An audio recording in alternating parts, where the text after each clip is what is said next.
কিরে মানু, তোর মা কোথায়?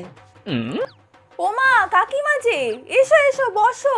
অনেকদিন তো দেখা হয়নি, তাই দেখা করতে এলুম। মা তো এখন বাড়িতে নেই, তুমি এসে বসো। কি গো কাকিমা, শুনলাম তুমি নাকি ছেলের বিয়ে দিয়েছো গত মাসে, তো বৌমা কেমন?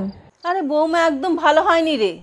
সব কাজ তো আমার ছেলেই করে, ঘর মোছা, বাসন মাজা, কাপড় কাচা, এমনকি রান্নাটাও আমার ছেলেই করে। বৌমা তো কোনো কাজেরই না। ও বাবা, তাই নাকি? আচ্ছা বলছি যে তোমার মেয়ের যে বিয়ে দিয়েছিলে, তো তোমার জামাই কেমন? ও বাবা, আমার জামাই ভীষণ ভালো মানুষ রে। ও তো আমার মেয়েকে খাট থেকে নামতেই দেয় না। ওরম ভালো জামাই আমি কোথাও খুঁজলে পেতাম না। বাহ কাকি বাহ, মেয়ের জামাই করলে কোনো দোষ নেই, আর ছেলে করলেই সব দোষ না? ছেলে যখন করবে তখনই ছেলে খারাপ, আর জামাই খুব ভালো, একই কাজ তো করছে। আমি এখন চলি, বুঝলি তো? মা এলে বলে দিস আমি এসেছিলুম।